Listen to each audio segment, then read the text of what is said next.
Etz pri ose pri. Fruit tree yielding fruit. The first fruit tree, it's in essence indicating that the first tree was also a pri. The actual tree itself was a fruit, meaning that it's not just a fruit that you pick off the tree to eat, but at first you were able to eat the tree. The etz was a pri, the tree that was a fruit, made fruit. Now Chazal tells us we can learn something to change our life from everything. The other day I learned from my carpet. I learned something very, very important from my carpet. That's actually relevant to this shiur and is relevant to every shiur. I have a dog, best dog in the world. His name is Bully. I named him Bully because he's exactly the opposite. Just looks like it, but he doesn't even bark. But Bully, like most dogs, sheds. He's 15 years old. He still sheds to this day, a little less than he used to, but still sheds. Which means that almost every day my carpet in my living room looks like another dog. So sometimes, and also anytime he takes one of the treats, he takes the treat, and where does he want to eat? On the carpet. He doesn't want to eat on the floor. He wants to eat on the carpet. Why? Because he feels at home with all of the other dog that's there that's come from his shedding and the treat. It's a nice big party. So now every day I see this carpet and we have to vacuum this carpet, and it goes back, before we vacuum the carpet, it looks so bad that I want to throw it out. It's like, oh, it's so bad, I can't fix this. But then my wife says, fix it. So I fix it, I get the vacuum cleaner and I fix it. And it looks brand new. This is the same thing as a Jew. A Jew that has never done a mitzvah in his life. A Jew that has made a big mistake today. A Jew that has violated Shabbat. A Jew that made every mistake he could possibly imagine, giving the Yetzer Hara a lot of ammunition to convince him he should just give up. There's no way to turn back. You're like the carpet. It looks terrible. The cookie's on you, the shedding's on you, God only knows what else is on you. You can't go back to Hashem. No, that's what we have to learn. Tshuva is always available. As long as the light is still on, as long as a Jew is still here, the opportunity to do tshuva is still available. But as soon as the clock stops ticking, no more tshuva. Whether the clock stops ticking because the Mashiach is here, or because our clock stops ticking because at some point or another, there's other Shem after 120, our clock stops ticking. So now, we go back to the fruit. What can we possibly learn from the fruit? We learn from the carpet, so the fruit is an even more genius creation than the carpet. If you notice, what is the most beautiful part of the fruit? It's the middle.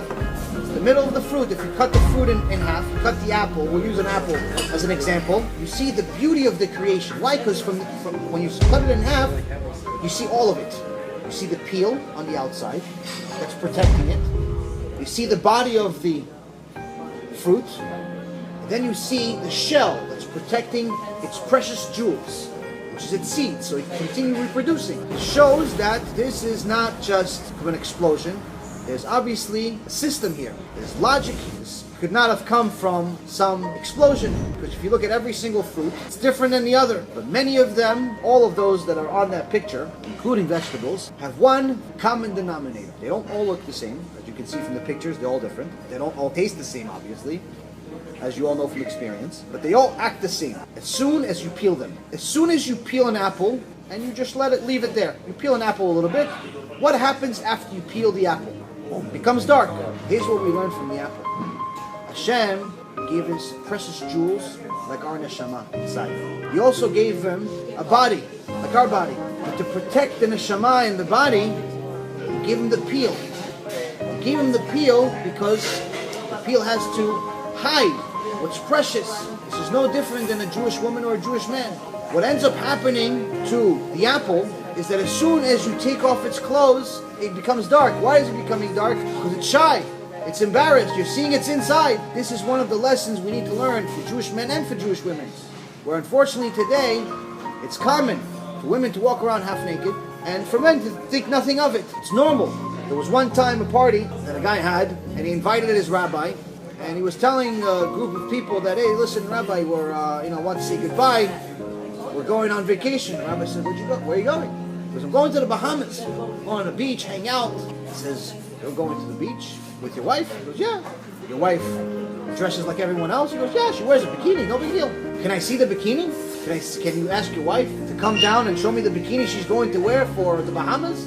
The guy obviously doesn't say what he said. The guy gets offended. He goes, what do you mean? There's 300 people here in this party. How dare you? Evil. What kind of rabbi are you asking to see my wife in a bikini? So the rabbi says, why is it a problem to show it to me and 300 people, but not a problem to show it to 50,000 people on the beach? You're ears should listen to your foolish mouth. The apple is teaching us a lesson. We are not supposed to show our body to the world. We are not supposed to show the parts that Hashem told us to protect. This is why the apple and the orange and the strawberry, the pear, the banana, and everything else, as soon as you take off the peel, they're trying to teach us a lesson. They're trying to remind us, this is not normal. Normal is for me to be covered. Why? Because it's something precious. It's being covered. If I had a bag of diamonds, do you think I would throw them up in the air and show the world I have them? No. And he'd put them in a safe, amongst another safe, maybe another safe on top of it. Cover it, it's precious. Same thing with the body, same thing with the soul. We're not supposed to necessarily show our body to the world. And this, again, this is something you can literally learn from a fruit.